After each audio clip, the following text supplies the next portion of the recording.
The Gods of Bal-Sagoth. By Robert E. Howard.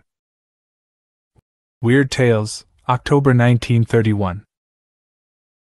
1. Steel in the Storm. Lighting dazzled the eyes of Turlo O'Brien, and his foot slipped in a smear of blood as he staggered on the reeling deck. The clashing of steel rivaled the bellowing of the thunder, and screams of death cut through the roar of waves and wind. The incessant lighting flicker gleamed on the corpses sprawling redly, the gigantic horned figures that roared and smote like huge demons of the midnight storm, the great beaked prow looming above. The play was quick and desperate. In the momentary illumination a ferocious bearded face shone before Turlo, and his swift axe licked out, splitting it to the chin.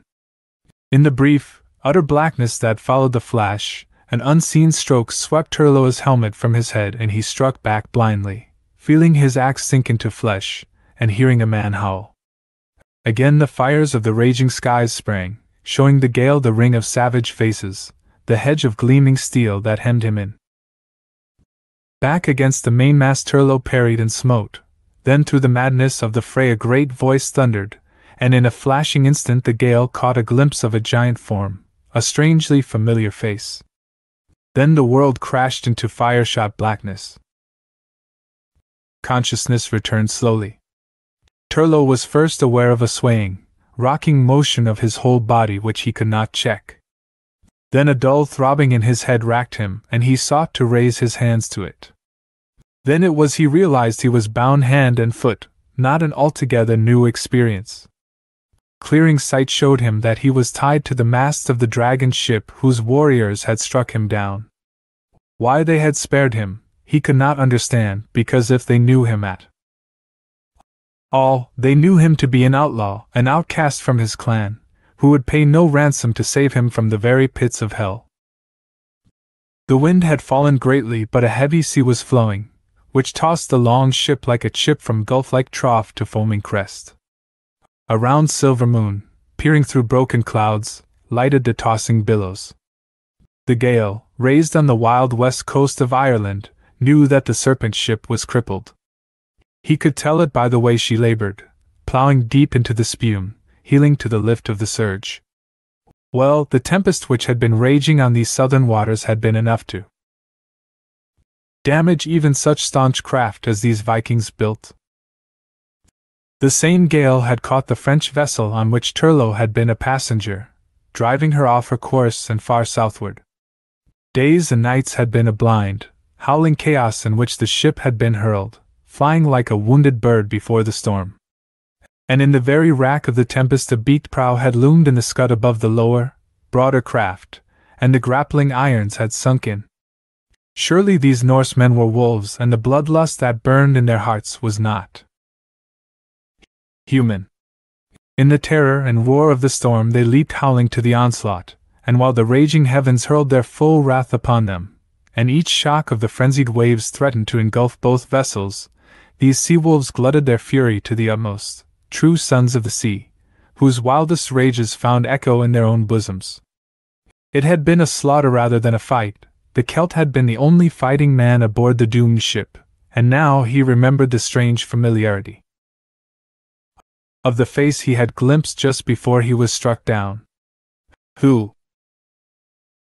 Good hail, my bold Dalcatian, it's long since we met. Turlo stared at the man who stood before him, feet braced to the lifting of the deck.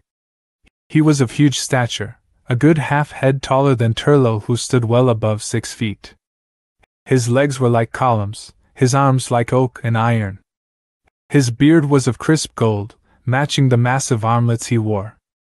A shirt of scale mail added to his warlike appearance, as the horned helmet seemed to increase his height. But there was no wrath in the calm gray eyes which gazed tranquilly into the smoldering blue eyes of the Gael. Athelstane, the Saxon. Hi, it's been a long day since you gave me this. The giant indicated a thin white scar on his temple.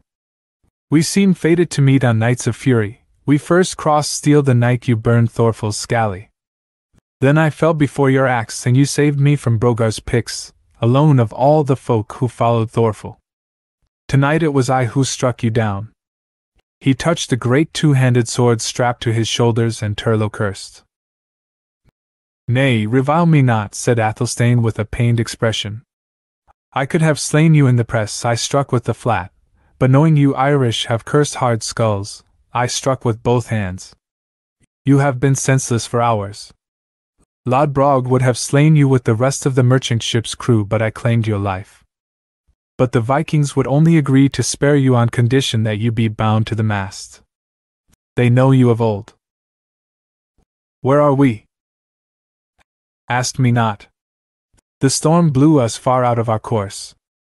We were sailing to harry the coasts of Spain. When chance threw us in with your vessel, of course we seized the opportunity, but there was scant spoil. Now we are racing with the sea flow, unknowing. The steer sweep is crippled and the whole ship lamed. We may be riding the very rim of the world for aught I know. Swear to join us and I will loose you." "Swear to join the hosts of hell," snarled Turlo. "Rather will I go down with the ship and sleep forever under the green waters, bound to this mast. My only regret is that I cannot send more sea-wolves to join the 100-odd I have already sent to purgatory." "Well, well," said Athelstane tolerantly, "a man must eat. Here, I will loose your hands at least. Now, set your teeth into this joint of meat." Turlo bent his head to the great joint and tore at it ravenously. The Saxon watched him a moment, then turned away. A strange man, reflected Turlo, this renegade Saxon who hunted with the wolf pack of the north, a savage warrior in battle, but with fibers of kindliness in his makeup which set him apart from the men with whom he consorted. The ship reeled on blindly in the night, and Athelstane, returning with a great horn of foaming ale, remarked on the fact that the clouds were gathering again, obscuring the seething face of the sea. He left the gale's hands unbound, but Turlo was held fast to the mast by cords about legs and body. The rovers paid no heed to their prisoner. They were too much occupied in keeping their crippled ship from going down under their feet. At last Turlo believed he could catch at times a deep roaring above the wash of the waves. This grew in volume, and even as the duller Norsemen heard it, the ship leaped like a spurred horse, straining in every timber. As by magic the clouds, lightening for dawn, rolled away on each side, showing a wild waste of tossing grey waters, and a long line of breakers dead ahead. Beyond the frothing madness of the reefs loomed land, apparently an island. The roaring increased to deafening proportions as the long ship, caught in the tide rip, raced headlong to her doom. Turlo saw Lodbrog rushing about, his long beard flowing in the wind as he brandished his fists and bellowed feudal commands. Athelstane came running across the deck. "Little chance for any of us," he growled as he cut the gale's bonds, "but you shall have as much as the rest." Turlo sprang free. "Where is my axe?" "There in that weapon rack." "But Thor's blood, man," marveled the big Saxon, "you won't burden yourself now." Turlo had snatched the axe and confidence flowed like wine through his veins at the familiar feel of the slim, graceful shaft. His axe was as much a part of him as his right hand. If he must die, he wished to die with it in his grip. He hastily slung it to his girdle. All armor had been stripped from him when he had been captured. "There are sharks in these waters," said Athelstane, preparing to doff his scale mail. "If we have to swim." The ship struck with a crash that snapped her masts, and shivered her prow like glass. Her dragon beak shot high in the air and then tumbled like tenpins from her slanted deck. A moment she poised, shuddering like a live thing, then slid from the hidden reef and went down in a blinding smother of spray. Turlo had left the deck in a long dive that carried him clear. Now he rose in the turmoil, fought the waves for a mad moment, then caught a piece of wreckage that the breakers flung up. As he clambered across this, a shade bumped against him and went down again. Turlo plunged his arm deep, caught a sword belt, and heaved the man up and on his makeshift raft. For in that instant he had recognized the Saxon, Athelstane, still burdened with the armor he had not had time to remove. The man seemed dazed. He lay limp, limbs trailing. Turlo remembered that ride through the breaker as a chaotic nightmare. The tide tore them through, plunging their frail craft into the depths, then flinging them into the skies. There was naught to do but hold on and trust to luck. And Turlo held on, gripping the Saxon with one hand and their raft with the other, while it seemed his fingers would crack with the strain. Again and again they were almost swamped, then by some miracle they were through, riding in water comparatively calm and Turlo saw a lean fin cutting the surface a yard away. It swirled in and Turlo unslung his axe and struck. Red dyed the waters instantly and a rush of sinuous shapes made the craft rock. While the sharks tore their brother, Turlo, paddling with his hands, urged the rude raft ashore until he could feel the bottom. He waded to the beach, half carrying the Saxon. Then, iron though he was, Turlo O'Brien sank down, exhausted and soon slept soundly. 2. Gods from the Abyss. Turlo did not sleep long. When he awoke the sun was just risen above the sea rim. The gale rose, feeling as refreshed as if he had slept the whole night through, and looked about him. The broad white beach sloped gently from the water to a waving expanse of gigantic trees. There seemed no underbrush, but so close together were the huge boles, his sight could not pierce into the jungle.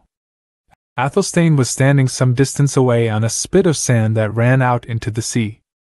The huge Saxon leaned on his great sword and gazed out toward the reefs. Here and there on the beach lay the stiff figures that had been washed ashore. A sudden snarl of satisfaction broke from Turlo's lips. Here at his very feet was a gift from the gods. A dead Viking lay there, fully armed in the helmet and mail shirt he had not had time to doff when the ship foundered, and Turlo saw they were his own. Even the round light buckler strapped to the Norseman's back was his. Turlo did pause to wonder how all his accoutrements had come into the possession of one man, but stripped the dead and donned the plain round helmet and the shirt of black chain mail. Thus armed he went up the beach toward Athelstane, his eyes gleaming unpleasantly. The Saxon turned as he approached. "Hail to you, Gale," he greeted. "We be all of Lodbrog's ship people left alive. The hungry green sea drank them all. By Thor, I owe my life to you. What with the weight of mail, and the crack my skull got on the rail, I had most certainly been food for the shark but for you. It all seems like a dream now." "You saved my life," snarled Turlo. "I saved yours. Now the debt is paid, the accounts are squared, so up with your sword and let us make an end." Athelstane stared. "You wish to fight me? Why, what?" "I hate your breed as I hate Satan," roared the Gale, a tinge of madness in his blazing eyes. "Your wolves have ravaged my people for 500 years. The smoking ruins of the Southland, the seas of spilled blood call for vengeance. The screams of 1,000 ravished girls are ringing in my ears, night and day. Would that the North had but a single breast for my axe to cleave. But I am no Norseman," rumbled the giant in worriment. "The more shame to you, renegade," raved the maddened Gale. "Defend yourself lest I cut you down in cold blood." "This is not to my liking," protested Athelstane, lifting his mighty blade, his grey eyes serious but unafraid. "Men speak truly who say there is madness in you." Words ceased as the men prepared to go into deadly action. The Gale approached his foe, crouching panther-like, eyes ablaze. The Saxon waited the onslaught, feet braced wide apart, sword held high in both hands. It was Turlo's axe and shield against Athelstane's two-handed sword. In a contest one stroke might end either way. Like two great jungle beasts they played their deadly, wary game then. Even as Turlo's muscles tensed for the death leap, a fearful sound split the silence. Both men started and recoiled. From the depths of the forest behind them rose a ghastly and inhuman scream. Shrill, yet of great volume, it rose higher and higher until it ceased at the highest pitch, like the triumph of a demon, like the cry of some grisly ogre gloating over its human prey. "Thor's blood!" gasped the Saxon, letting his sword point fall. What was that? Turlo shook his head. Even his iron nerve was slightly shaken. Some fiend of the forest. This is a strange land and a strange sea. Mayhaps Satan himself reigns here and it is the gate to hell. Athelstane looked uncertain. He was more pagan than Christian and his devils were heathen devils. But they were none the less grim for that. Well, said he, let us drop our quarrel until we see what it may be. 2 blades are better than 1, whether for man or devil. A wild shriek cut him short. This time it was a human voice, blood-chilling in its horror and despair. Simultaneously came the swift patter of feet, and the lumbering rush of some heavy body among the trees. The warriors wheeled toward the sound, and out of the deep shadows a half-naked woman came flying like a white leaf blown on the wind. Her loose hair streamed like a flame of gold behind her, her white limbs flashed in the morning sun, her eyes blazed with frenzied terror. And behind her, even Turlo's hair stood up. The thing that pursued the fleeing girl was neither man nor beast. In form it was like a bird, but such a bird as the rest of the world had not seen for many an age. Some 12 feet high it towered, and its evil head with the wicked red eyes and cruel curved beak was as big as a horse's head. The long arched neck was thicker than a man's thigh, and the huge taloned feet could have gripped the fleeing woman as an eagle grips a sparrow. This much Turlo saw in one glance as he sprang between the monster and its prey, who sank down with a cry on the beach. It loomed above him like a mountain of death, and the evil beak darted down, denting the shield he raised and staggering him with the impact. At the same instant he struck, but the keen axe sank harmlessly into a cushioning mass of spiky feathers. Again the beak flashed at him, and his sidelong leap saved his life by a hair's breadth. And then Athelstane ran in, and, bracing his feet wide, swung his great sword with both hands and all his strength. The mighty blade sheared through one of the tree-like legs below the knee, and with an abhorrent screech, the monster sank on its side, flapping its short, heavy wings wildly.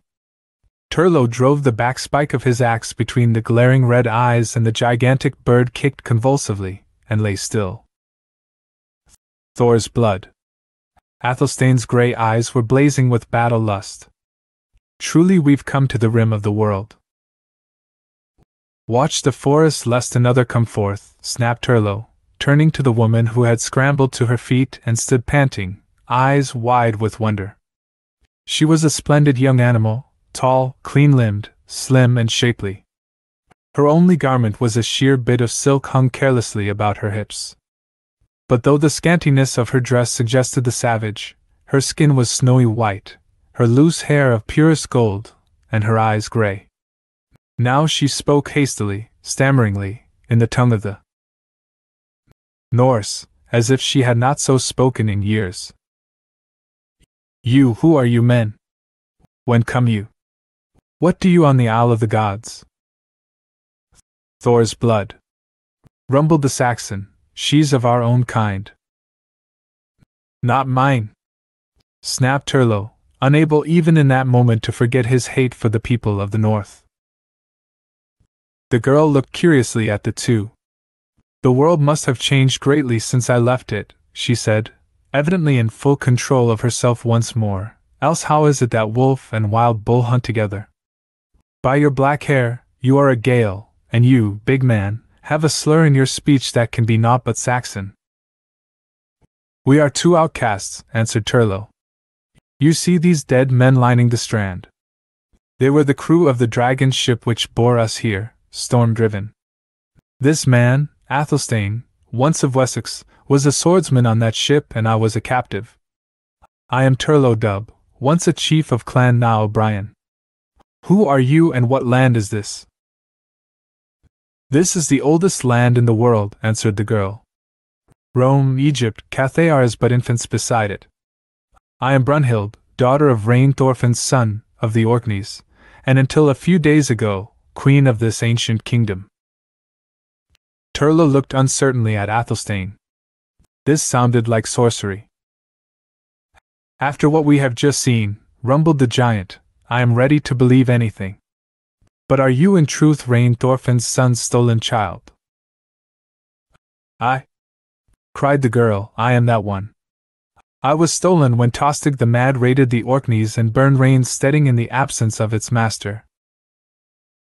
And then Tostig vanished from the face of the earth, or the sea, interrupted Athelstane. He was in truth a madman. I sailed with him for a ship harrying many years ago when I was but a youth. And his madness cast me on this island, answered Brunhild, for after he had harried the shores of England, the fire in his brain drove him out into unknown seas, south and ever south until even the fierce wolves he led murmured. Then a storm drove us on yonder reef, though at another part, rending the dragon's ship even as yours was rend last night. Tostig and all his strong men perished in the waves, but I clung to pieces of wreckage and a whim of the gods cast me ashore. Half dead. I was 15 years old. That was 10 years ago. I found a strange terrible people dwelling here, a brown-skinned folk who knew many dark secrets of magic. They found me lying senseless on the beach, and because I was the first white human they had ever seen, their priests divined that I was a goddess given them by the sea, whom they worship. So they put me in the temple with the rest of their curious gods and did reverence to me. And their high priest, old Gahan, cursed be his name, taught me many strange and fearful things. Soon I learned their language and much of their priests' inner mysteries. And as I grew into womanhood the desire for power stirred in me, for the people of the north are made to rule the folk of the world, and it is not for the daughter of a sea king to sit meekly in a temple and accept the offerings of fruit and flowers and human sacrifices. She stopped for a moment, eyes blazing. Truly, she looked a worthy daughter of the fierce race she claimed. Well, she continued, there was one who loved me, Kotar, a young chief. With him I plotted, and at last I rose and flung off the yoke of old Gahan. That was a wild season of plot and counterplot, intrigue, rebellion and red carnage. Men and women died like flies and the streets of Bal-Sagoth ran red, but in the end we triumphed, Kotar and I. The dynasty of Angar came to an end on a night of blood and fury, and I reigned supreme on the Isle of the Gods, queen and goddess. She had drawn herself up to her full height, her beautiful face alight with fierce pride, her bosom heaving. Turlo was at once fascinated and repelled.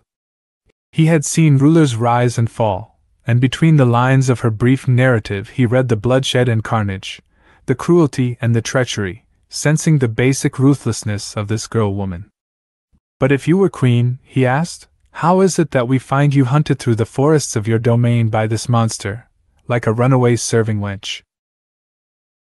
Brunhild bit her lip and an angry flush mounted to her cheeks. What is it that brings down every woman, whatever her station? I trusted a man, Kotar, my lover, with whom I shared my rule. He betrayed me. After I had raised him to the highest power in the kingdom, next to my own, I found he secretly made love to another girl. I killed them both. Turlo smiled coldly. You are a true Brunhild. And then what? Kotar was loved by the people. Old Gahan stirred them up. I made my greatest mistake when I let that old one live. Yet I dared not slay him.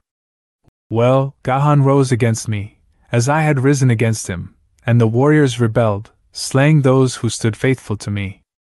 Me they took captive but dared not kill, for after all, I was a goddess, they believed. So before dawn, fearing the people would change their minds again and restore me to power, Gahan had me taken to the lagoon which separates this part of the island from the other. The priests rowed me across the lagoon and left me, naked and helpless, to my fate. And that fate was this. Athelstane touched the huge carcass with his foot. Brunhild shuddered. Many ages ago there were many of these monsters on the isle, the legends say. They warred on the people of Bal-Sagoth and devoured them by hundreds. But at last all were exterminated on the main part of the isle, and on this side of the lagoon all died but this one, who had abided here for centuries. In the old times hosts of men came against him, but he was greatest of all the devil birds, and he slew all who fought him. So the priests made a god of him and left this part of the island to him. None comes here except those brought as sacrifices, as I was. He could not cross to the main island, because the lagoon swarms with great sharks which would rend even him to pieces. For a while I eluded him, stealing among the trees, but at last he spied me out, and you know the rest. I owe my life to you. Now what will you do with me? Athelstane looked at Turlo, and Turlo shrugged. What can we do, save starve in this forest? I will tell you, the girl cried in a ringing voice, her eyes blazing anew to the swift working of her keen brain. There is an old legend among this people, that men of iron will come out of the sea and the city of Bal-Sagoth will fall. You, with your mail and helmets, will seem as iron men to these folk who know nothing of armor. You have slain Hrothgalka the bird god, you have come out of the sea as did I, the people will look on you as gods. Come with me and aid me to win back my kingdom. You shall be my right-hand men, and I will heap honors on you. Fine garments, gorgeous palaces, fairest girls shall be yours. Her promises slid from Turlo's mind without leaving an imprint, but the mad splendor of the proposal intrigued him. Strongly he desired to look on this strange city of which Brunhild spoke, and the thought of 2 warriors and 1 girl pitted against a whole nation for a crown stirred the utmost depths of his knight-errant Celtic soul. It is well, said he. And what of you, Athelstane? My belly is empty, growled the giant. Lead me to where there is food and I'll hew my way to it, through a horde of priests and warriors. Lead us to the city, said Turlo to Brunhild. Hail! She cried, flinging her white arms high in wild exultation. Now let Gahan and Ska and Gelka tremble. With ye at my side I'll win back the crown they tore from me, and this time I'll not spare my enemy. I'll hurl old Gahan from the highest battlement, though the bellowing of his demons shake the very bowels of the earth.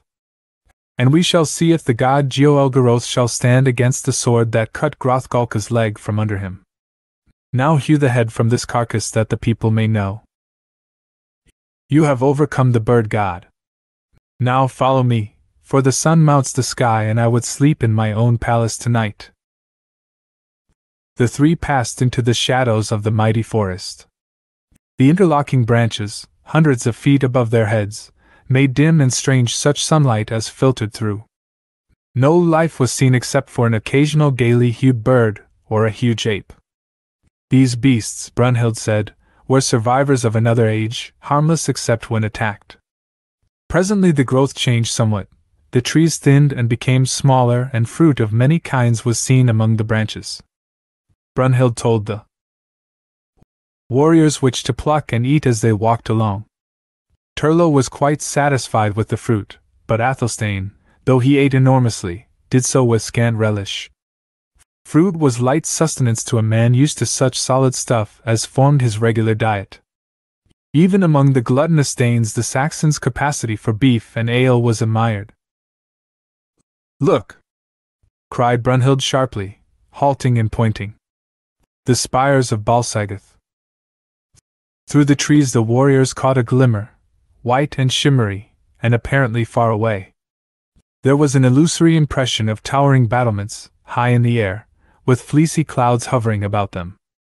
The sight woke strange dreams in the mystic deeps of the Gael's soul, and even Athelstane was silent as if he too were struck by the pagan beauty and mystery of the scene. So they progressed through the forest, now losing sight of the distant city as treetops obstructed the view, now seeing it again. And at last they came out on the low shelving banks of a broad blue lagoon, and the full beauty of the landscape burst upon their eyes.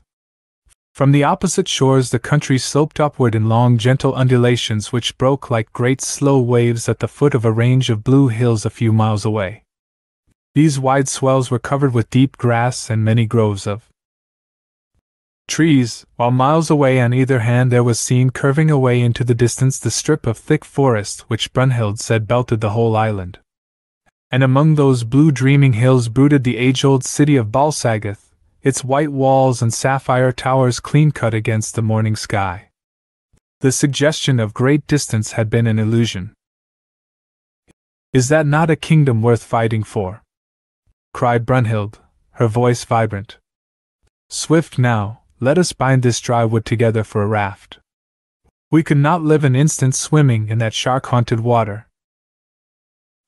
At that instant a figure leaped up from the tall grass on the other shore, a naked, brown-skinned man who stared for a moment, a Geki. Then as Athelstane shouted and held up the grim head of Hrothgalka, the fellow gave a startled cry and raced away like an antelope. "A slave Gahan left to see if I tried to swim the lagoon," said Brunhild with angry satisfaction. "Let him run to the city and tell them, but let us make haste and cross the lagoon before Gahan can arrive and dispute our passage." Turlo and Athelstane were already busy. A number of dead trees lay about, and these they stripped of their branches and bound together with long vines. In a short time they had built a raft, crude and clumsy, but capable of bearing them across the lagoon. Brunhild gave a frank sigh of relief when they stepped on the other shore. "Let us go straight to the city," said she. "The slave has reached it ere now, and they will be watching us from the walls. A bold course is our only one. Thor's hammer, but I'd like to see Gothan's face when the slave tells him Brunhild is returning with 2 strange warriors and ahead of him to whom she was given as sacrifice." "Why did you not kill Gahan when you had the power?" asked Athelstane. She shook her head, her eyes clouding with something akin to fear. "Easier said than done. Half the people hate Gahan, half love him, and all fear him. The most ancient men of the city say that he was old when they were babes. The people believe him to be more god than priest, and I myself have seen him do terrible and mysterious things, beyond the power of a common man. Nay, when I was but a puppet in his hands, I came only to the outer fringe of his mysteries, yet I have looked on sights that froze my blood. I have seen strange shadows flit along the midnight walls, and groping along black subterranean corridors in the dead of night I have heard unhallowed sounds and have felt the presence of hideous beings. And once I heard the grisly slavering bellowings of the nameless thing Gahan has chained deep in the bowels of the hills on which rests the city of Bal-Sagoth." Brunhild shuddered. "There are many gods in Bal-Sagoth, but the greatest of all is Jeoel-Garoth, the god of darkness who sits forever in the Temple of Shadows. When I overthrew the power of Gahan, I forbade men to worship Jeoel-Garoth, and made the priest hail, as the one true deity, Eala, the daughter of the sea, myself. I had strong men take heavy hammers and smite the image of Jeoel-Garoth, but their blows only shattered the hammers and gave strange hurts to the men who wielded them. Jeoel-Garoth was indestructible and showed no mar.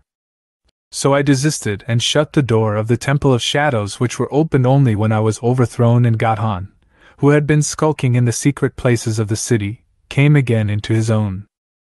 Then Jeoel-Garoth reigned again in his full terror, and the idols of Eala were overthrown in the Temple of the Sea, and the priests of Eala died howling on the red-stained altar before the black god. But now we shall see."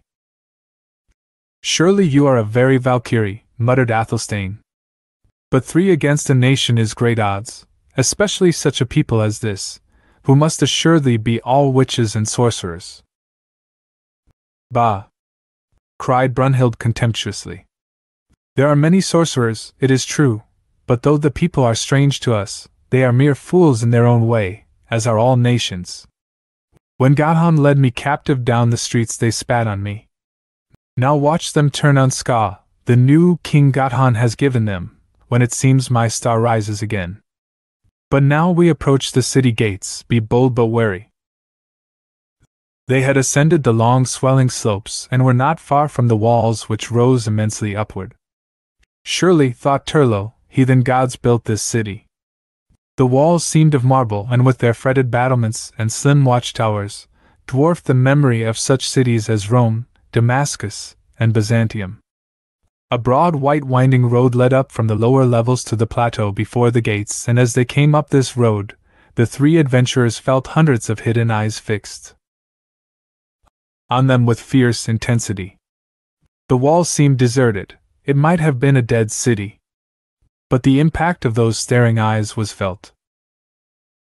Now they stood before the massive gates, which to the amazed eyes of the warriors seemed to be of chased silver. "Here is an emperor's ransom," muttered Athelstane, eyes ablaze. "Thor's blood, if we had but a stout band of reavers and a ship to carry away the plunder." "Smite on the gate and then step back, lest something fall upon you," said Brunhild, and the thunder of Turloa's axe on the portals woke the echoes in the sleeping hills. The three then fell back a few paces, and suddenly the mighty gates swung inward and a strange concourse of people stood revealed. The two white warriors looked on a pageant of barbaric grandeur. A throng of tall, slim, brown-skinned men stood in the gates. Their only garments were loincloths of silk, the fine work of which contrasted strangely with the near nudity of the wearers.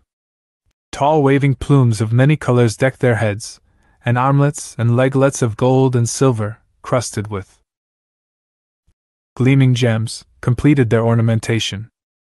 Armor they wore none, but each carried a light shield on his left arm, made of hard wood, highly polished, and braced with silver.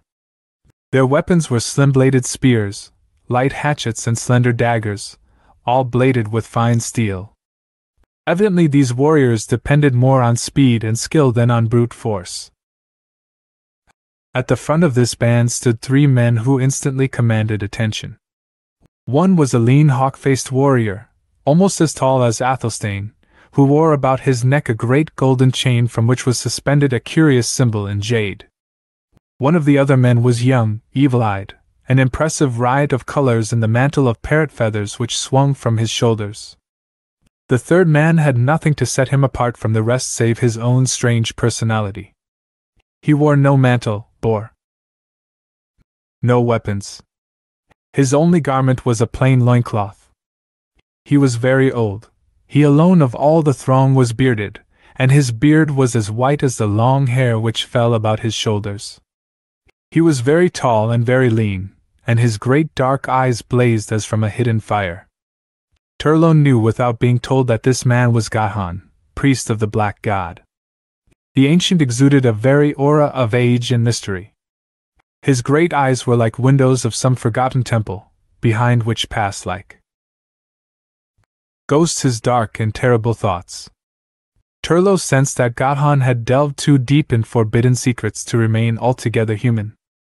He had passed through doors that had cut him off from the dreams, desires and emotions of ordinary mortals. Looking into those unwinking orbs, Turlo felt his skin crawl, as if he had looked into the eyes of a great serpent. Now a glance upward showed that the walls were thronged with silent, dark-eyed folk. The stage was set, all was in readiness for the swift, red drama.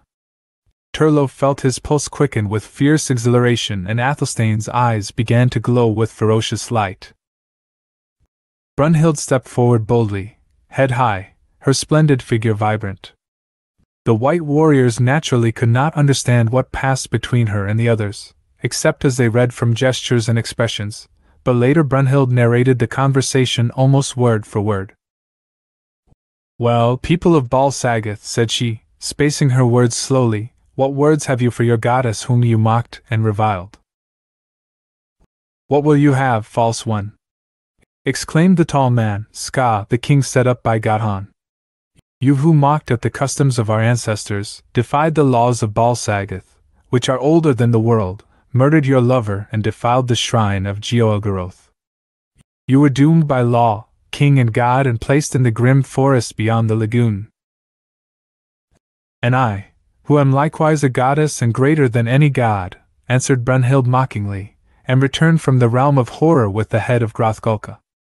At a word from her, Athelstane held up the great beaked head, and a low whispering ran about the battlements, tense with fear and bewilderment. "Who are these men?" Ska bent a worried frown on the two warriors. "They are iron men who have come out of the sea," answered Brunhild in a clear voice that carried far. "The beings who have come in response to the old prophecy, to overthrow the city of Bal-Sagoth, whose people are traitors and whose priests are false." At these words the fearful murmur broke out afresh all up and down the line of the walls, till Godhan lifted his vulture head and the people fell silent and shrank before the icy stare of his terrible eyes. Ska glared bewilderedly, his ambition struggling with his superstitious fears. Turlo, looking closely at Gahan, believed that he read beneath the inscrutable mask of the old priest's face. For all his inhuman wisdom, Gahan had his limitations. This sudden return of one he thought well disposed of, and the appearance of the white-skinned giants accompanying her, had caught Gahan off his guard, Turlo believed, rightly. There had been no time to properly prepare for their reception. The people had already begun to murmur in the streets against the severity of Ska's brief rule. They had always believed in Brunhild's divinity. Now that she returned with 2 tall men of her own hue, bearing the grim trophy that marked the conquest of another of their gods, the people were wavering. Any small thing might turn the tide either way. "People of Bal-Sagoth!" shouted Brunhild suddenly, springing back and flinging her arms high, gazing full into the faces that looked down at her. "I bid you avert your doom before it is too late. You cast me out and spat on me, you turned to darker gods than I. Yet all this will I forgive if you return and do obeisance to me. Once you reviled me, you called me bloody and cruel. True, I was a hard mistress, but has Ska been an easy master? You said I lashed the people with whips of rawhide, has Ska stroked you with parrot feathers? A virgin died on my altar at the full tide of each moon, but youths and maidens die at the waxing and the waning, the rising and the setting of each moon, before Gods, on whose altar a fresh human heart forever throbs. Ska is but a shadow.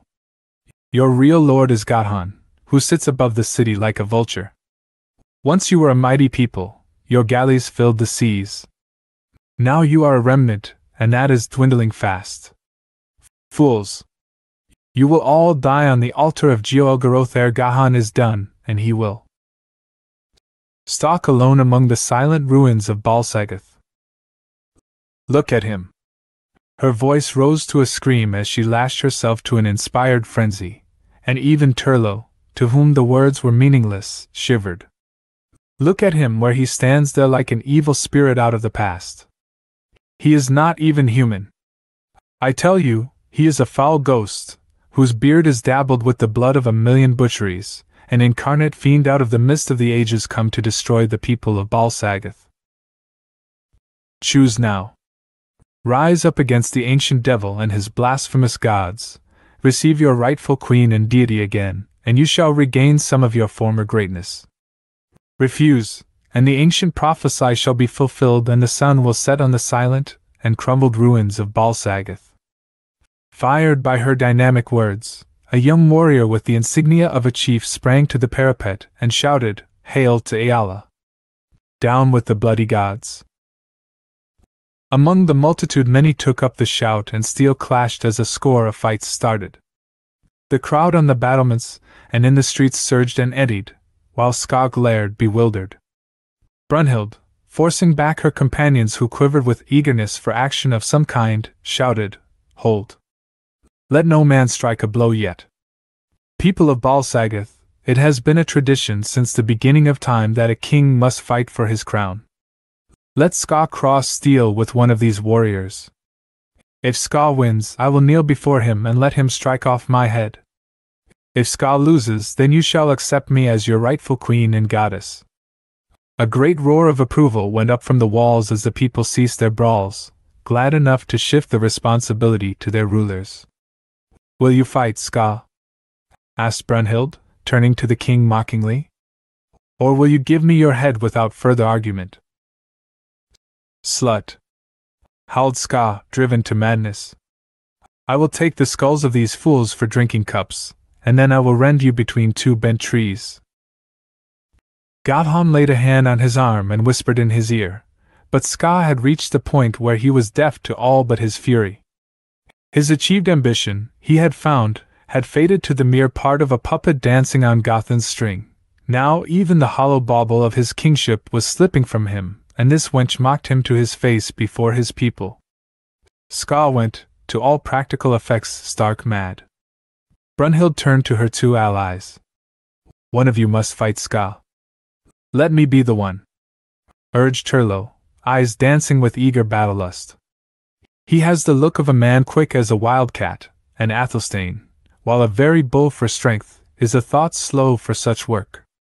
Slow, broke in Athelstane reproachfully. Why, Turlo, for a man my weight. Enough, Brunhild interrupted. He must choose for himself. She spoke to Ska, who glared red-eyed for an instant, then indicated Athelstane, who grinned joyfully, cast aside the bird's head and unslung his sword. Turlo swore and stepped back.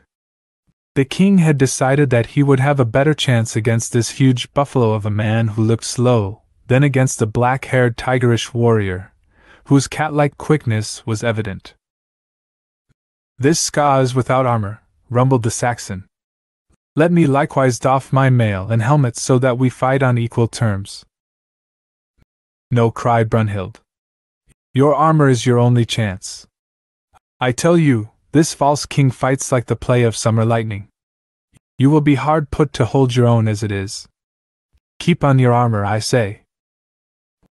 Well, well, grumbled Athelstane, I will. Though I say it is scarcely fair. But let him come on and make an end of it. The huge Saxon strode ponderously toward his foe, who warily crouched and circled away. Athelstane held his great sword in both hands before him, pointed upward, the hilt somewhat below the level of his chin, in position to strike a blow to right or left, or to parry a sudden attack. Ska had flung away his light shield, his fighting sense telling him that it would be useless before the stroke of that heavy blade. In his right hand he held his slim spear as a man holds a throwing dart, in his left a light, keen-edged hatchet. He meant to make a fast, shifty fight of it, and his tactics were good. But Ska, having never encountered armor before, made his fatal mistake in supposing it to be a peril or ornament through which his weapons would pierce. Now he sprang in, thrusting at Athelstane's face with his spear. The Saxon parried with ease and instantly cut tremendously at Ska's legs. The king bounded high, clearing the whistling blade, and in midair he hacked down at Athelstane's bent head. The light hatchet shivered to bits on the Saxon's helmet, and Ska sprang back out of reach with a bloodlusting howl. And now it was Athelstane who rushed with unexpected quickness, like a charging bull, and before that terrible onslaught Ska, bewildered by the breaking of his hatchet, was caught off his guard, flat-footed.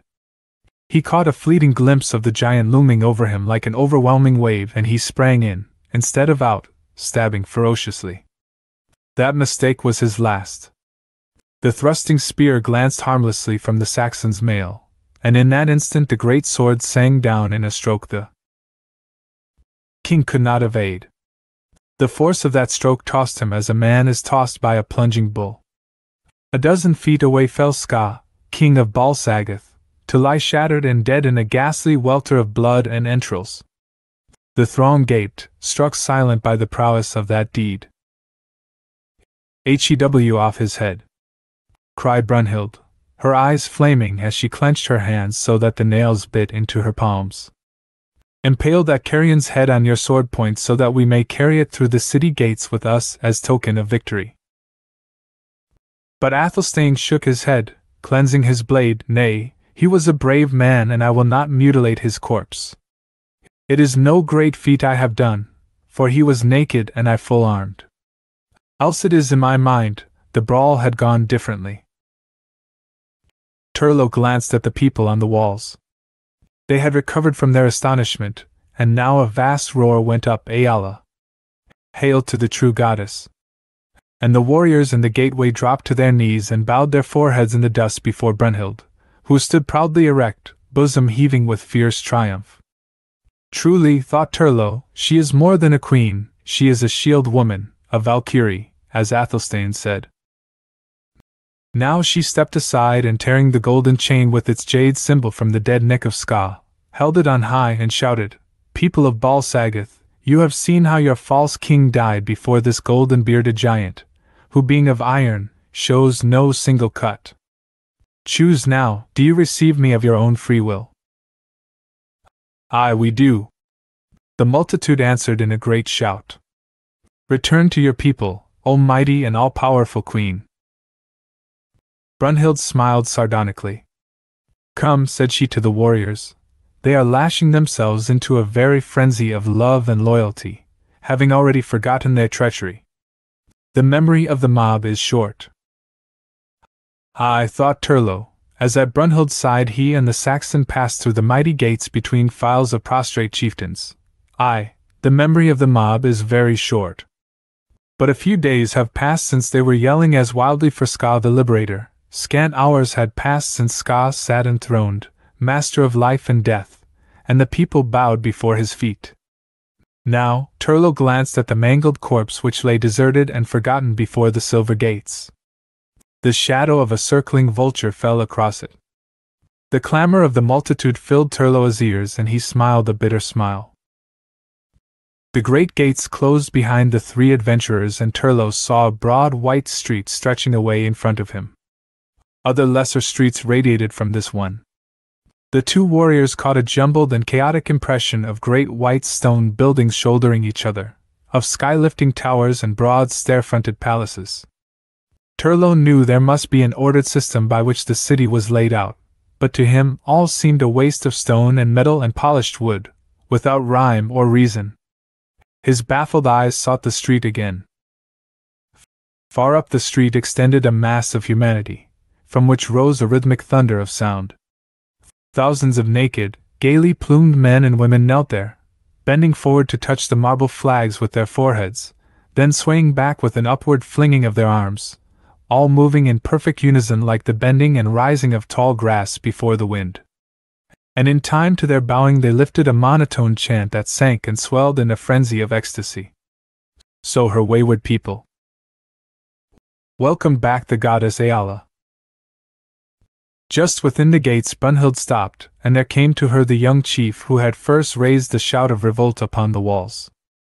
He knelt and kissed her bare feet, saying, O great queen and goddess, thou knowest Somar was ever faithful to thee. Thou knowest how I fought for thee and barely escaped the altar of Gods for thy sake. Thou hast indeed been faithful, Zomar, answered Brunhild in the stilted language required for such occasions. Nor shall thy fidelity go unrewarded. Henceforth thou art commander of my own bodyguard. Then in a lower voice she added, Gather a band from your own retainers and from those who have espoused my cause all along, and bring them to the palace. I do not trust the people any more than I have to. Suddenly Athelstane, not understanding the conversation, broke in, Where is the old one with the beard? Turlo started and glanced around. He had almost forgotten the wizard. He had not seen him go, yet he was gone. Brunhild laughed ruefully. He's stolen away to breed more trouble in the shadows.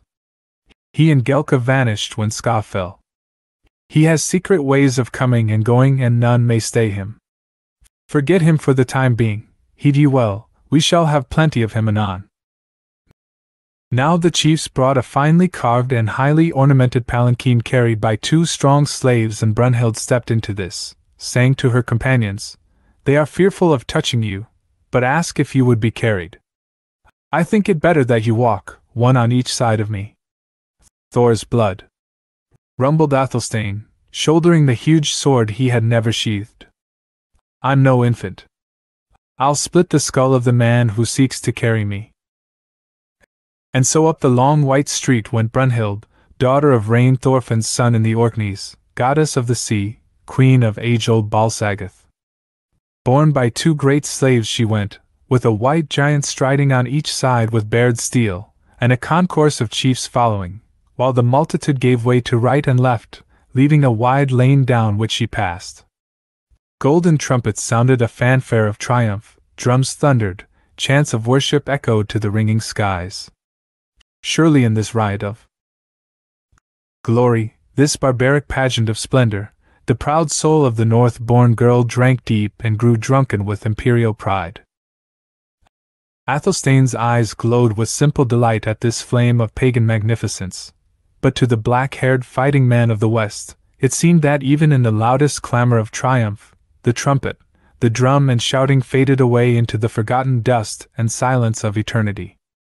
Kingdoms and empires pass away like mist from the sea, thought Turlo. The people shout and triumph, and even in the revelry of Belshazzar's feast, the Medes break the gates of Babylon. Even now the shadow of doom is over this city, and the slow tides of oblivion lap the feet of this unheeding race. So in a strange mood Turlo O'Brien strode beside the palanquin, and it seemed to him that he and Athelstane walked in a dead city, through throngs of dim ghosts, cheering a ghost queen. 3. The Fall of the Gods. Night had fallen on the ancient city of Bal-Sagoth. Turlo, Athelstane and Brunhild sat alone in a room of the inner palace. The queen half reclined on a silken couch, while the men sat on mahogany chairs, engaged in the viands that slave girls had served on golden dishes. The walls of this room, as of all the palace, were of marble, with golden scrollwork. The ceiling was of lapis lazuli, and the floor of silver inlaid marble tiles. Heavy velvet hangings decorated the walls and silken cushions. Richly made divans and mahogany chairs and tables littered the room in careless profusion. "I would give much for a horn of ale, but this wine is not sour to the palate," said Athelstane, emptying a golden flagon with relish. "Brunhild, you have deceived us. You let us understand it would take hard fighting to win back your crown, yet I have struck but one blow and my sword is thirsty as Turlo's axe which has not drunk at all. We hammered on the gates and the people fell down and worshipped with no more ado. And until a while ago, we but stood by your throne in the great palace room, while you spoke to the throngs that came and knocked their heads on the floor before you. By Thor, never have I heard such clattering and jabbering. My ears ring till now. What were they saying? And where is that old conjurer Gahan?" "Your steel will drink deep yet, Saxon," answered the girl grimly, resting her chin on her hands and eyeing the warriors with deep, moody eyes. "Had you gambled with cities and crowns as I have done, you would know that seizing a throne may be easier than keeping it. Our sudden appearance with the bird god's head, your killing of Ska, swept the people off their feet.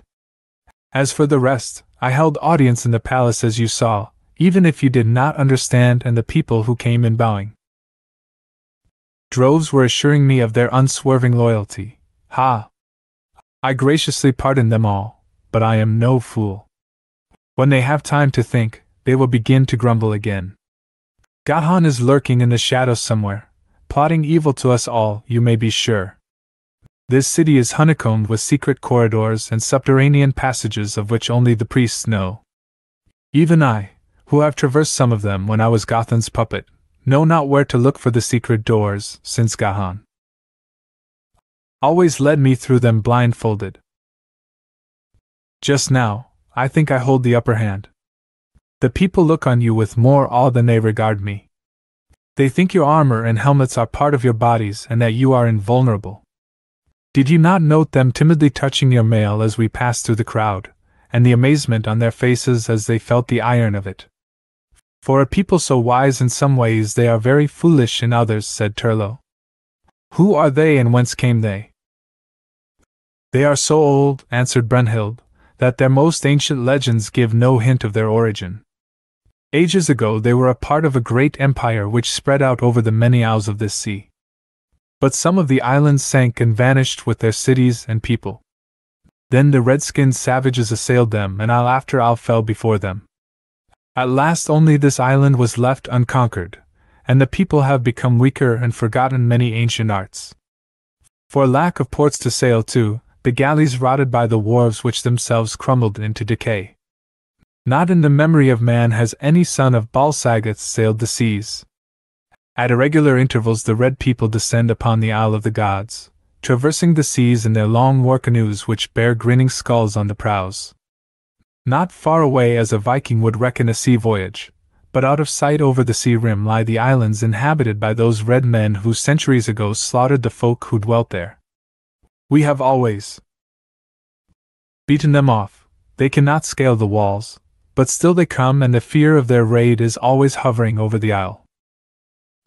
But it is not them I fear, it is Gahan, who is at this moment either slipping like a loathly serpent through his black tunnels or else brewing abominations in one of his hidden chambers.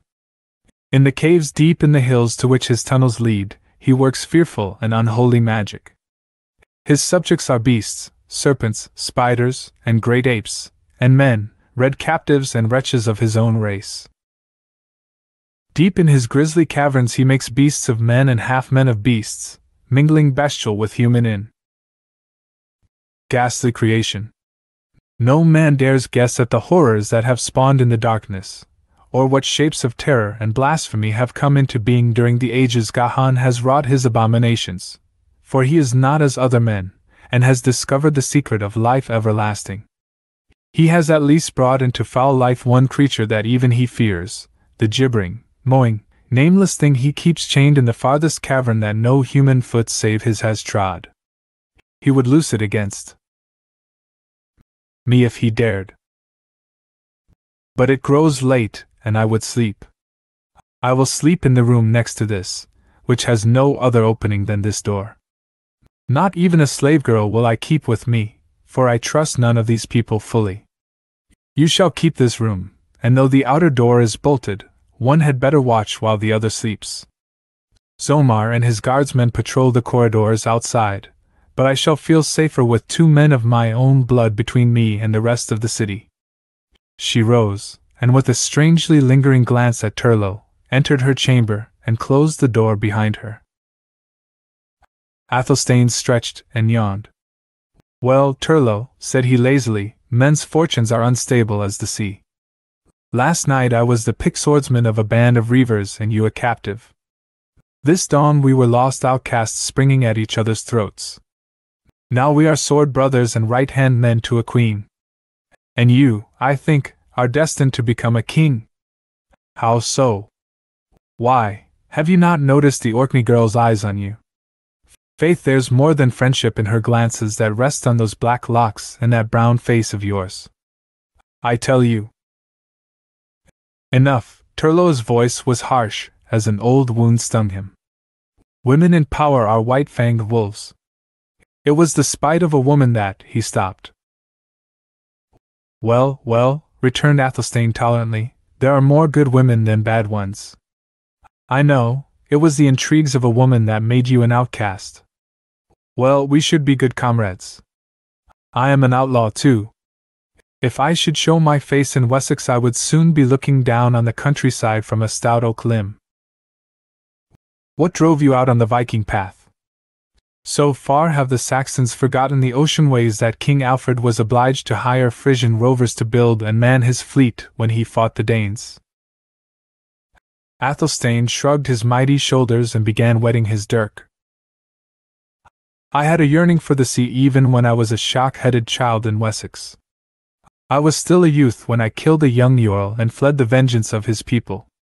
I found refuge in the Orkneys, and the ways of the Vikings were more to my liking than the ways of my own blood. But I came back to fight against Canute, and when England submitted to his rule he gave me command of his housecarls. That made the Danes jealous because of the honor given a Saxon who had fought against them.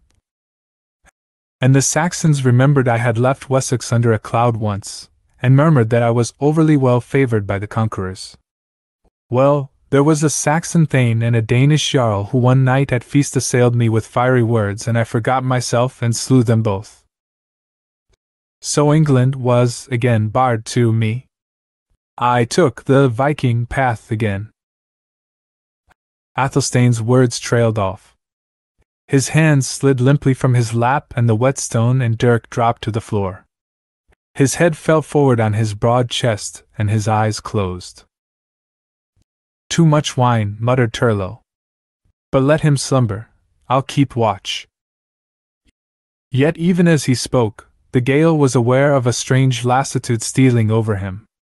He lay back in the broad chair. His eyes felt heavy and sleep veiled his brain despite himself. And as he lay there, a strange nightmare vision came to him. One of the heavy hangings on the wall opposite the door swayed violently, and from behind it slunk a fearful shape that crept slavering across the room. Turlo watched it apathetically, aware that he was dreaming and at the same time wondering at the strangeness of the dream. The thing was grotesquely like a crooked gnarled man in shape, but its face was bestial. It bared yellow fangs as it lurched silently toward him, and from under penthouse brows small reddened eyes gleamed demoniacally. Yet there was something of the human in its countenance. It was neither ape nor man, but an unnatural creature horribly compounded of both. Now the foul apparition halted before him, and as the gnarled fingers clutched his throat, Turlo was suddenly and fearfully aware that this was no dream but a fiendish reality. With a burst of desperate effort he broke the unseen chains that held him and hurled himself from the chair.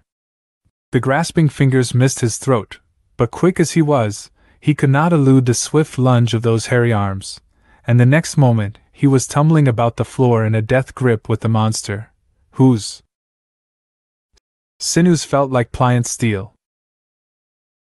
That fearful battle was fought in silence save for the hissing of hard-drawn breath.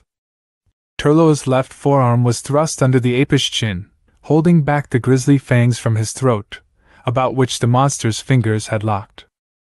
Athelstane still slept in his chair, head fallen forward. Turlo tried to call to him, but those throttling hands had shut off his voice, were fast choking out his life. The room swam in a red haze before his distended eyes. His right hand, clenched into an iron mallet, battered desperately at the fearful face bent toward his.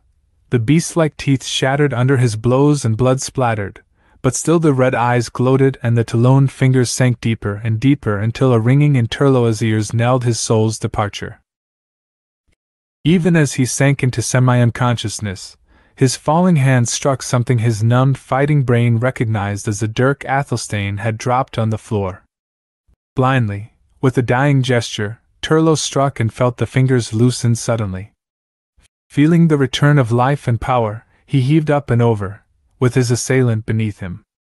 Through red mists that slowly lightened, Turlo Dub saw the ape-man, now encrimsoned, writhing beneath him, and he drove the dirk home until the dumb horror lay still with wide staring eyes.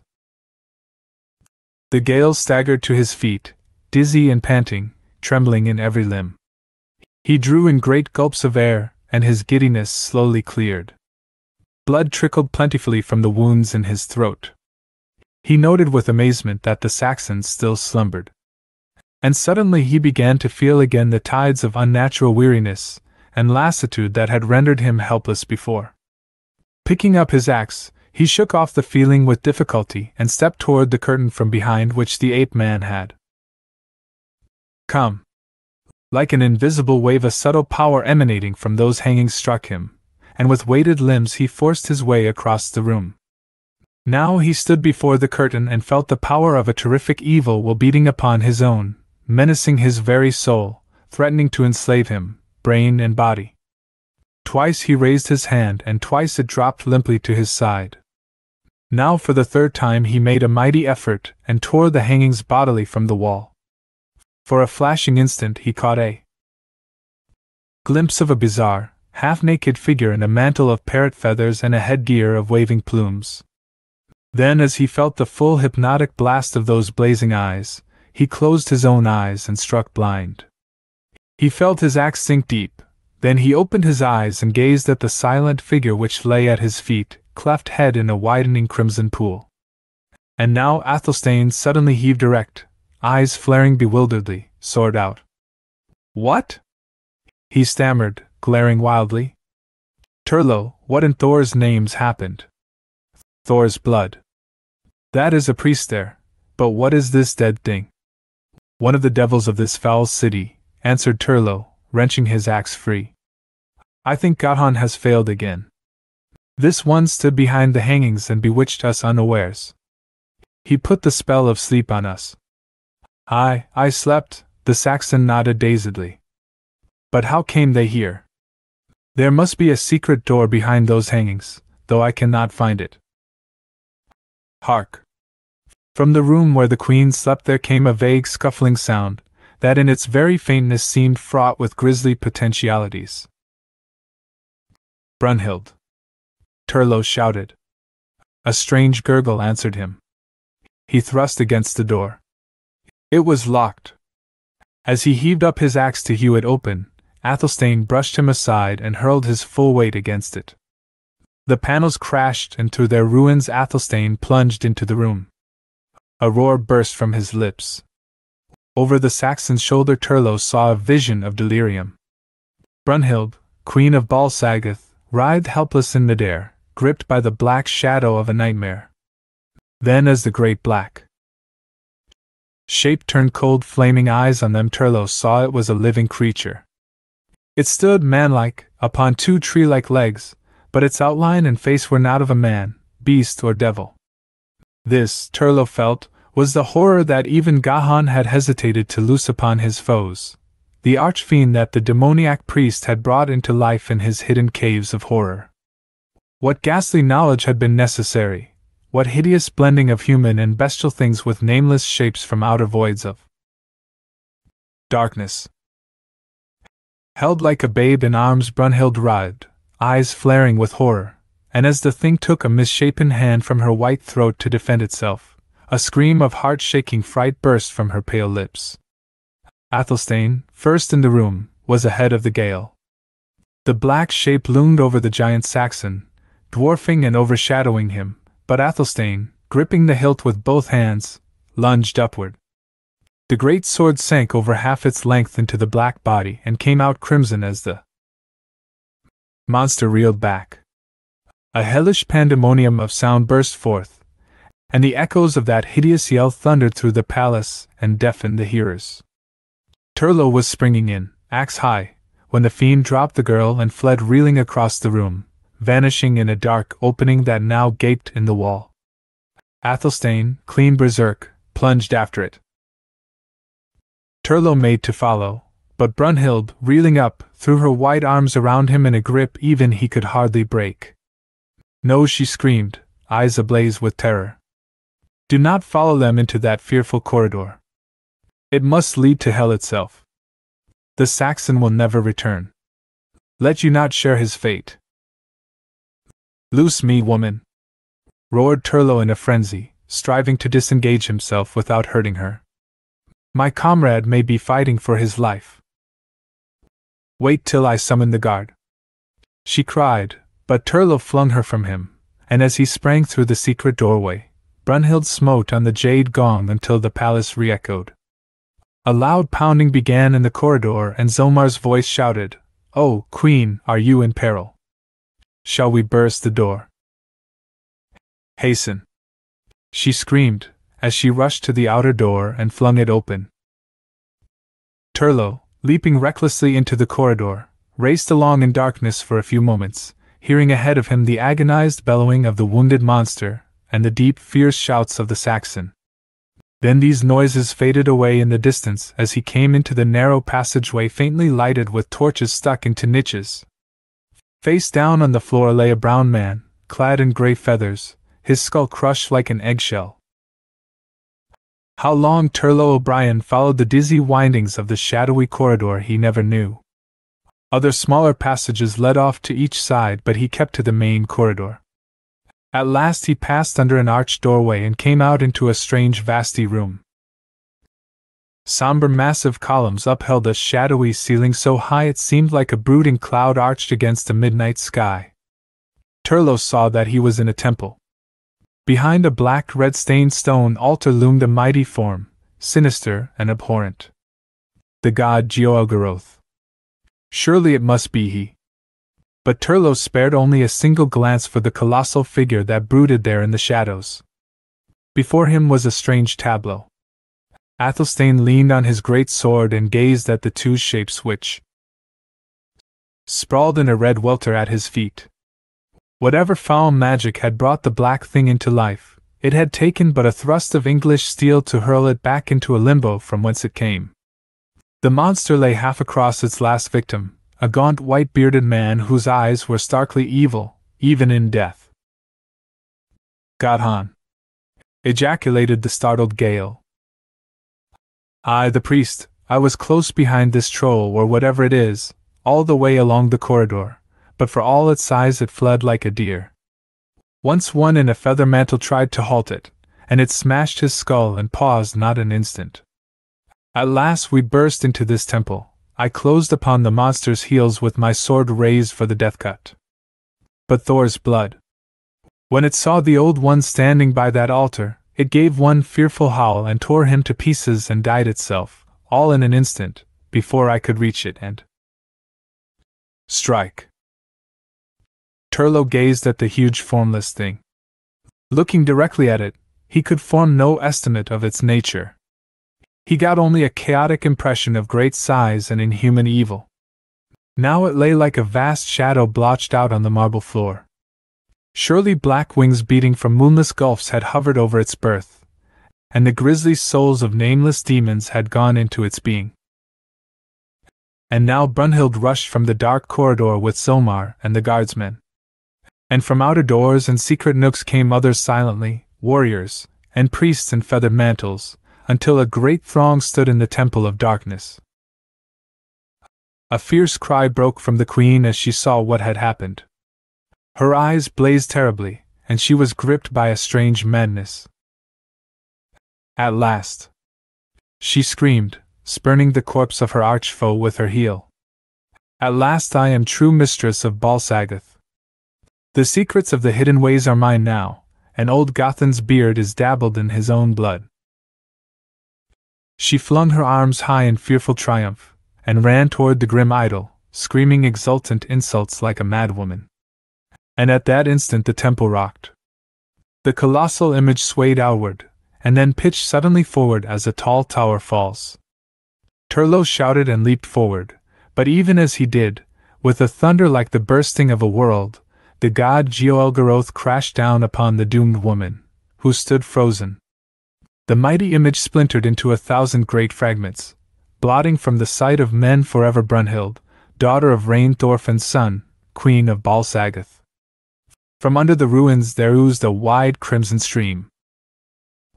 Warriors and priests stood frozen, deafened by the crash of that fall, stunned by the weird catastrophe. An icy hand touched Turlo's spine. Had that vast bulk been thrust over by the hand of a dead man? As it had rushed downward it had seemed to the gale that the inhuman features had for an instant taken on the likeness of the dead Gahan. Now as all stood speechless, the acolyte Gelka saw and seized his opportunity. Gods has spoken. He screamed. He has crushed the false goddess. She was but a wicked mortal. And these strangers, too, are mortal. See, he bleeds. The priest's finger stabbed at the dried blood on Turlo's throat, and a wild roar went up from the throng. Dazed and bewildered by the swiftness and magnitude of the late events, they were like crazed wolves, ready to wipe out doubts and fear in a burst of bloodshed. Gelka bounded at Turlo, hatchet flashing, and a knife in the hand of a satellite licked into Zomar's back. Turlo had not understood the shout, but he realized the air was tense with danger for Athelstane and himself. He met the leaping Gelka with a stroke that sheared through the waving plumes and the skull beneath. Then 6 lances broke on his buckler, and a rush of bodies swept him back against a great pillar.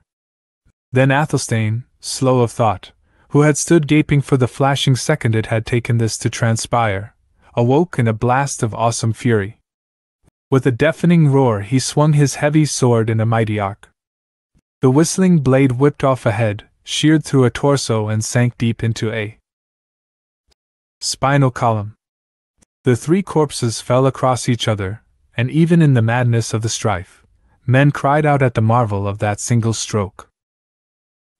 But like a brown, blind tide of fury the maddened people of Bal-Sagoth rolled on their foes. The guardsmen of the dead queen, trapped in the press, died to a man without a chance to strike a blow. But the overthrow of the 2 white warriors was no such easy task. Back to back they smashed and smote. Athelstane's sword was a thunderbolt of death, Turlo's axe was lightning. Hedged close by a sea of snarling brown faces and flashing steel they hacked their way slowly toward a doorway. The very mass of the attackers hindered the warriors of Bal-Sagoth, for they had no space to guide their strokes, while the weapons of the seafarers kept a bloody ring clear in front of them. Heaping a ghastly row of corpses as they went, the comrades slowly cut their way through the snarling press. The Temple of Shadows, witness of many a bloody deed, was flooded with gore spilled like a red sacrifice to her broken gods. The heavy weapons of the white fighters wrought fearful havoc among their naked, lighter-limbed foes, while their armor guarded their own lives. But their arms, legs and faces were cut and gashed by the frantically flying steel, and it seemed the sheer number of their foes would overwhelm them ere they could reach the door. Then they had reached it, and made desperate play until the brown warriors, no longer able to come upon them from all sides, drew back for a breathing space, leaving a torn red heap before the threshold. And in that instant the two sprang back into the corridor, and seizing the great brazen door, slammed it in the very faces of the warriors who leaped howling to prevent it. Athelstane, bracing his mighty legs, held it against their combined efforts until Turlo had time to find and slip the bolt. Thor! Gasped the Saxon, shaking the blood in a red shower from his face. This is close play. What now, Turlo? Down the corridor, quick! Snapped the Gale, before they come on us from this way and trap us like rats against this door. By Satan, the whole city must be roused. Hark to that roaring! In truth, as they raced down the shadowed corridor, it seemed to them that all Bal-Sagoth had burst into rebellion and civil war. From all sides came the clashing of steel, the shouts of men, and the screams of women, overshadowed by a hideous howling. A lurid glow became apparent down the corridor, and then even as Turlo, in the lead, rounded a corner and came out into an open courtyard, a vague figure leaped at him and a heavy weapon fell with unexpected force on his shield, almost felling him. But even as he staggered he struck back and the upper spike on his axe sank under the heart of his attacker, who fell at his feet. In the glare that illumined all, Turlo saw his victim differed from the brown warriors he had been fighting. This man was naked, powerfully muscled and of a copperish red rather than brown. The heavy animal-like jaw, the slanting low forehead showed none of the intelligence and refinement of the brown people, but only a brute ferocity. A heavy war club, rudely carved, lay beside him. By Thor! Exclaimed Athelstane. The city burns. Turlo looked up.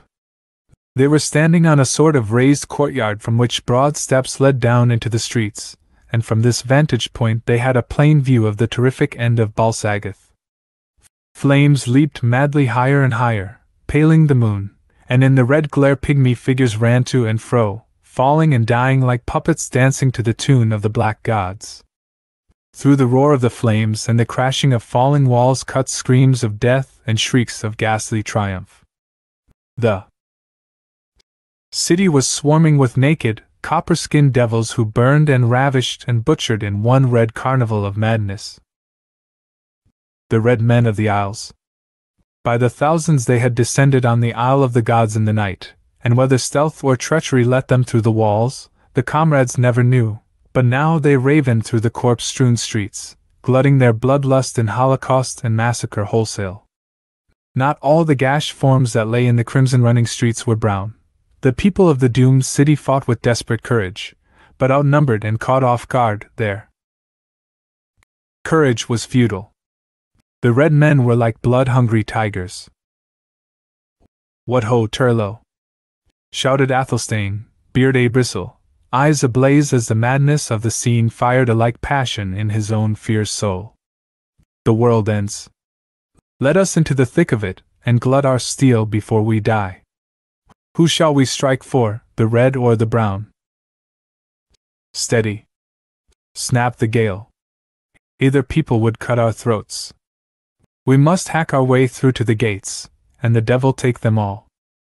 We have no friends here. This way, down these stairs.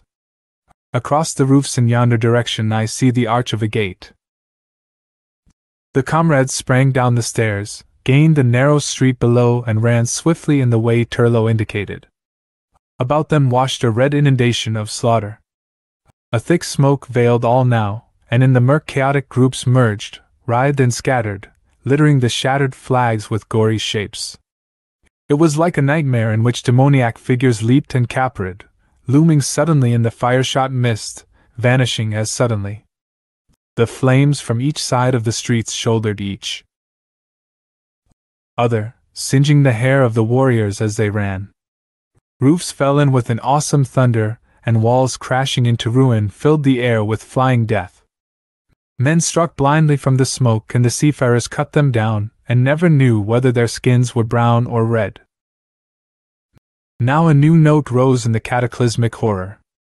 Blinded by the smoke, confused by the winding streets, the red men were trapped in the snare of their own making. Fire is impartial. It can burn the lighter as well as the intended victim, and a falling wall is blind. The red men abandoned their prey and ran howling to and fro like beasts, seeking escape. Many, finding this futile, turned back in a last unreasoning storm of madness as a blinded tiger turns, and made their last moments of life a crimson burst of slaughter. Turlo, with the unerring sense of direction that comes to men who live the life of the wolf, ran toward the point where he knew an outer gate to be, yet in the windings of the streets and the screen of smoke, doubt assailed him. From the flame-shot murk in front of him a fearful scream rang out. A naked girl reeled blindly into view and fell at Turlo's feet, blood gushing from her mutilated breast. A howling, red-stained devil, close on her heels, jerked back her head and cut her throat, a fraction of a second before Turlo's axe ripped the head from its shoulders and spun it grinning into the street. And at that second a sudden wind shifted the writhing smoke, and the comrades saw the open gateway ahead of them, a swarm with red warriors. A fierce shout, a blasting rush, a mad instant of volcanic ferocity that littered the gateway with corpses, and they were through and racing down the slopes toward the distant forest and the beach beyond. Before them the sky was reddening for dawn. Behind them rose the soul-shaking tumult of the doomed city. Like hunted things they fled, seeking brief shelter among the many groves from time to time, to avoid groups of savages who ran toward the city. The whole island seemed to be swarming with them. The chiefs must have drawn on all the isles within hundreds of miles for a raid of such magnitude. And at last the comrades reached the strip of forest, and breathed deeply as they came to the beach and found it abandoned save for a number of long skull-decorated war canoes. Athelstane sat down and gasped for breath. Thor's blood. What now? What may we do but hide in these woods until those red devils hunt us out? Help me launch this boat, snapped Turlo. We'll take our chance on the open main. Ho! Athelstane leaped erect, pointing. Thor's blood, a ship? The sun was just up, gleaming like a great golden coin on the sea rim. And limned in the sun swam a tall, high-pooped craft. The comrades leaped into the nearest canoe, shoved off, and rowed like mad, shouting and waving their oars to attract the attention of the crew. Powerful muscles drove the long, slim craft along at an incredible clip, and it was not long before the ship stood about and allowed them to come alongside. Dark-faced men, clad in mail, looked over the rail. Spaniards, muttered Athelstane. If they recognize me, I had better stayed on the island. But he clambered up the chain without hesitation, and the two wanderers fronted the lean, somber-faced man whose armor was that of a knight of Asturias. He spoke to them in Spanish, and Turlo answered him, for the Gael, like many of his race, was a natural linguist and had wandered far and spoken many tongues. In a few words the Dalcassian told their story and explained the great pillar of smoke which now rolled upward in the morning air from the isle. Tell him there is a king's ransom for the taking, put in Athelstane. Tell of the silver gates, Turlo. But when the Gaels spoke of the vast loot in the doomed city, the commander shook his head. Good sir, we have not time to secure it, nor men to waste in the taking. Those red fiends you describe would hardly give up anything, though useless to them, without a fierce battle, and neither my time nor my force is mine. I am Don Rodrigo del Cortez of Castile, and this ship, the Grey Friar, is one of a fleet that sailed to harry the Moorish corsairs. Some days agone we were separated from the rest of the fleet in a sea skirmish, and the tempest blew us far off our course. We are even now beating back to rejoin the fleet if we can find it. If not, to harry the infidel as well as we may. We serve God and the king, and we cannot halt for mere dross as you suggest. But you are welcome aboard this ship, and we have need of such fighting men as you appear to be. You will not regret it, should you wish to join us and strike a blow for Christendom against the Moslems. In the narrow-bridged nose and deep dark eyes, in the lean ascetic face, Turlo read the fanatic, the stainless cavalier, the knight-errant.